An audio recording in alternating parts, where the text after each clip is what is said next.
Selamat pagi, Mem Dewi.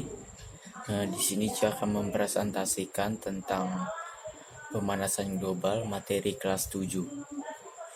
Pemanasan global atau kita sering disebut dengan global warming adalah suatu bentuk ketidakseimbangan ekosistem yang terjadi pada bumi kita ini akibat dari suhu rata-rata atmosfer yang sangat tinggi yang akan berdampak pada laut dan daratan di muka bumi ini.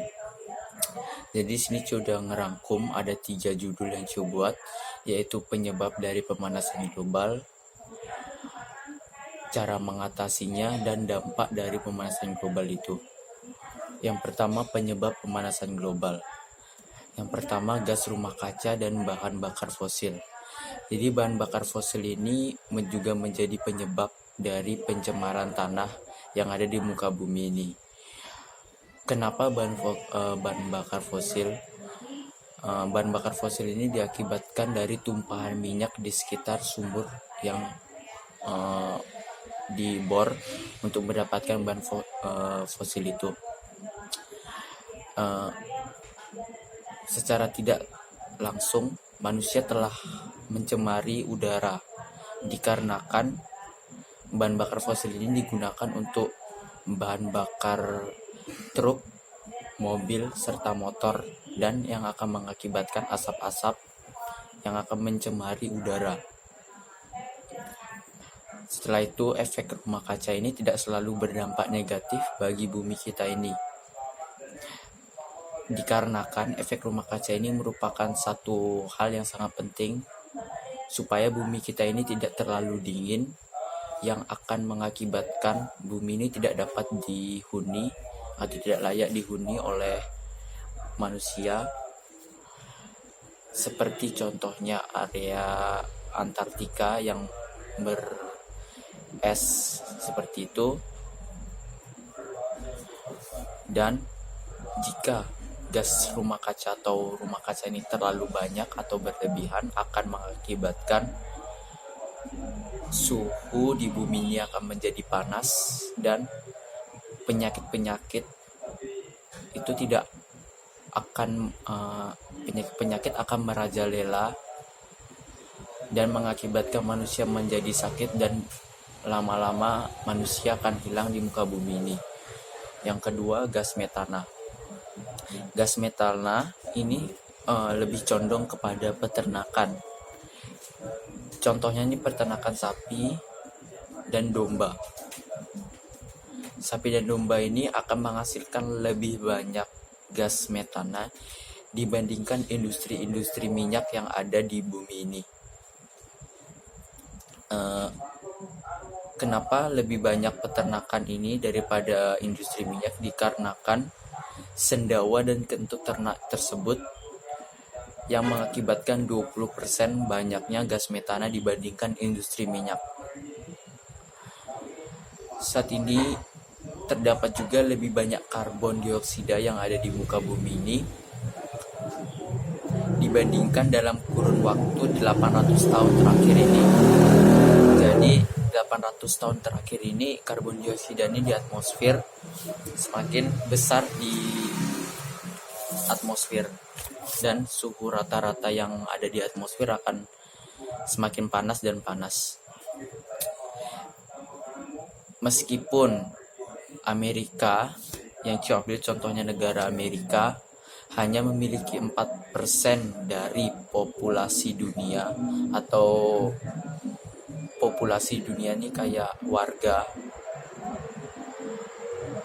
tetapi Amerika juga memproduksi 25% polusi karbon dioksida yang sangat besar atau kita sebut dengan terbesar dibandingkan negara manapun karena bahan bakar yang terlalu boros di Amerika. Yang kelima, perubahan iklim. Yang ketiga, perubahan iklim. Jadi perubahan iklim ini akan menimbulkan dampak yang sangat drastis bagi lingkungan. Contohnya es yang ada di Antartika akan lebih cepat mencair daripada daripada diprediksikan oleh para ilmuwan-ilmuwan, dan akan semakin tinggi juga arus dari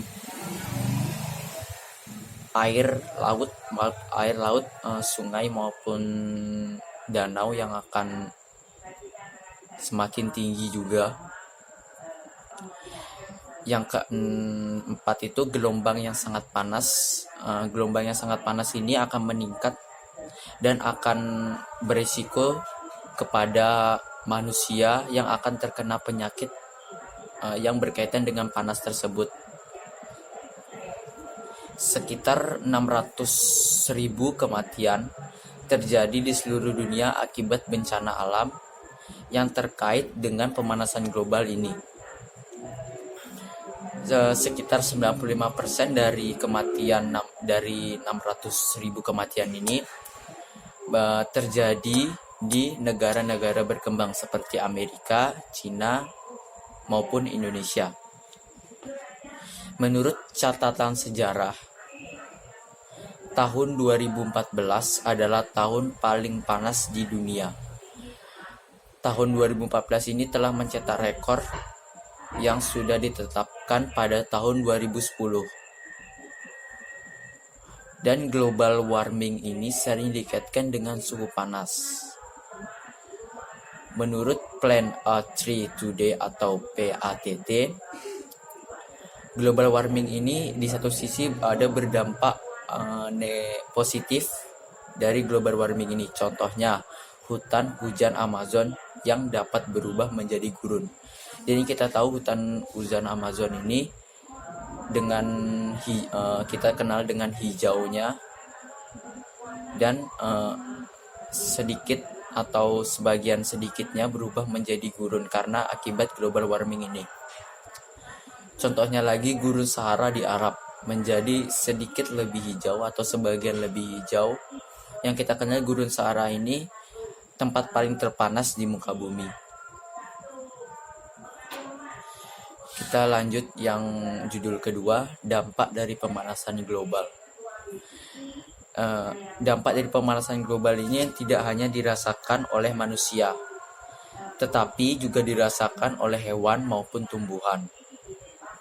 Yang pertama, dampak dari pemanasan global adalah mencairnya puncak es yang menyebabkan permukaan laut di sebelah utara Amerika naik, dan tempat itu hanya baru beratus-ratus tahun kapal baru bisa melewati area tersebut yang dinamakan Northwest Passage, yang dikenal dengan tertutupnya es yang sangat lebat di situ. Yang kedua, membahayakan ekosistem terumbu karang. Jadi dampak dari pemanasan global ini juga membahayakan ekosistem dari terumbu karang. Ilmuwan dalam negeri maupun luar negeri khawatir dengan tidak mampunya terumbu karang beradaptasi cukup cepat karena mencairnya puncak es itu yang akan mengakibatkan suhu di dalam laut akan semakin tinggi atau semakin rendah, tergantung banyaknya cairnya es. Cara mengantisipasinya itu tidak akan mudah karena fenomena-fenomena pemutihan laut dan penyakit akan meningkat diakibatkan mencairnya puncak es ini dan ekosistem terumbu karang. Yang ketiga, ini meningkatnya permukaan air laut. Yang sudah ini berkaitan dengan yang pertama, mencairnya puncak es ini.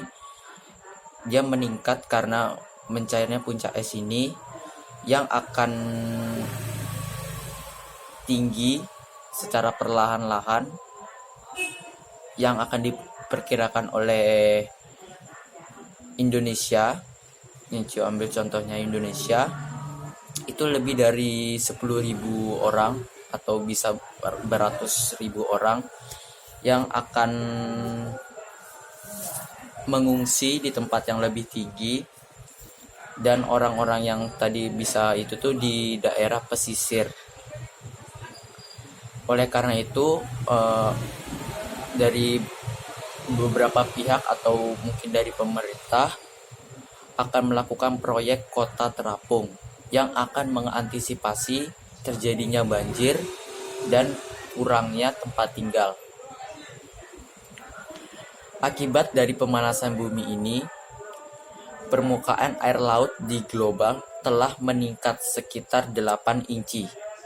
Dan ini akan terus meningkat jika kita tidak mengantisipasinya ini. Akibat bumi yang semakin panas, serta meningkatnya suhu laut, dunia atau bumi kita ini sudah kehilangan 16% dari seluruh terumbu karang. Kata contohnya adalah kata emas atau golden tooth. Adalah spesies pertama yang akan punah akibat perubahan iklim yang secara terus-menerus perubahan iklim ini dan hilangnya habitat asli dari kata emas ini. Di antara para ilmuwan luar maupun dalam negeri, perubahan iklim ini disebabkan oleh manusia, dan ini diakui oleh ilmuwan-ilmuwan luar atau dalam negeri. 97% besarnya ini disebabkan oleh manusia. Pada tahun 1896, ilmuwan Swedia Svante Arrhenius adalah orang pertama yang mengatakan bahwa pembakaran bahan bakar fosil pada akhirnya dapat mengakibatkan suhu pada bumi kita ini. Tidak seluruh studi atau tidak seluruh pemanasan global ini berkesimpulan buruk. Beberapa ilmuwan juga mendorong terjadinya fenomena menakutkan di planet Mars ini. Fenomena ini akan dikaitkan dengan Mars untuk kehidupan manusia yang lebih lanjut di sana. Bahkan jika meskipun hanya beberapa persen berhasil, manusia tetap akan mencoba, dan jika berhasil, manusia akan hidup di sana dan akan bertambah banyak. Masuk ke judul terakhir tentang cara mengatasinya. Cara mengatasi dari pemanasan global ini yang pertama adalah kurangi penggunaan energi bahan bakar fosil seperti minyak bumi. Yang tadi contoh yang pertamanya adalah kendaraan-kendaraan yang bermesin yang memakai minyak dan akan mengeluarkan asap yang akan mencemari udara. Kita di sini akan berkontribusi untuk mencegah semakin banyaknya pencemaran udara ini dan perubahan iklim. Yang kedua ini beralihlah ke penggunaan energi ramah lingkungan. Contohnya seperti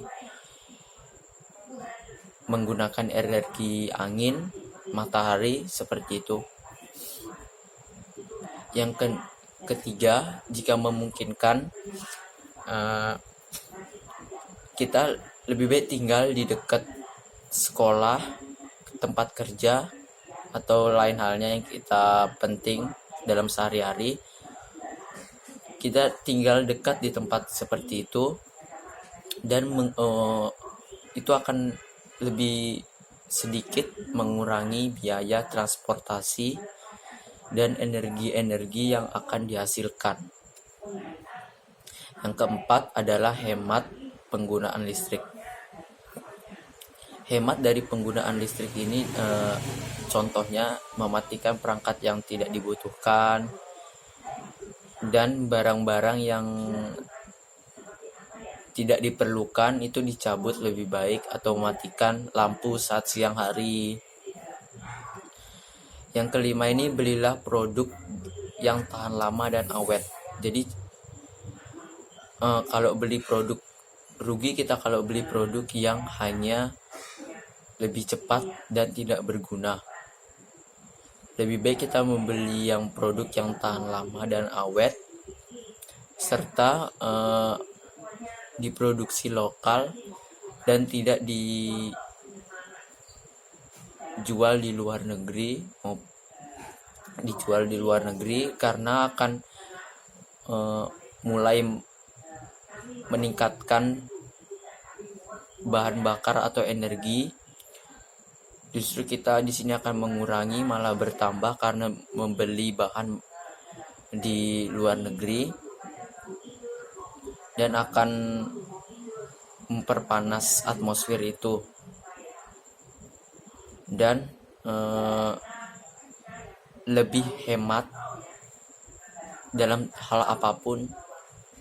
Di sini ambil contohnya uang, itu harus lebih hemat dari uang itu harus hemat lebih dari apapun, meskipun itu energi, uang atau yang lainnya, itu harus lebih hemat, karena hemat itu pangkal pandai. Jadi yang ke-10 ini, kurangi konsumsi daging. Jadi kita karena konsumsi daging ini, kita akan berdampak pada gas metana yang terjadi pada peternakan tadi. Seharusnya kita harus meningkatkan konsumsi sayuran organik. Dan dari kita kurangi konsumsi daging ini akan menurunkan berat badan kita dan tidak lebih cepat mendapatkan penyakit. Jadi kesimpulan yang bisa Cio ambil dari materi ini adalah kita harus menjaga alam yang sudah Tuhan berikan kepada Cio dan teman-teman yang lain. Kita harus merawatnya supaya bumi kita ini tetap asri dan bisa kita tempati, dan kita juga mampu berbuat baik dengan cara menanam pohon kembali atau reboisasi untuk meminimalisir karbon dioksida yang akan menyumbang ke atmosfer kita. Dan secara sistematis atau secara bertahap kita akan melakukan reboisasi ini. Itu akan memberikan efek yang luar biasa, meskipun itu kecil, lama-kelamaan akan menjadi bukit, dan efek itu akan terjadi di seluruh dunia ini. Jadi sekian materi yang bisa Cio bawakan tentang pemanasan global. Kiranya materi yang Cio bawakan ini bisa menjadi berkat untuk kita semua. Terima kasih.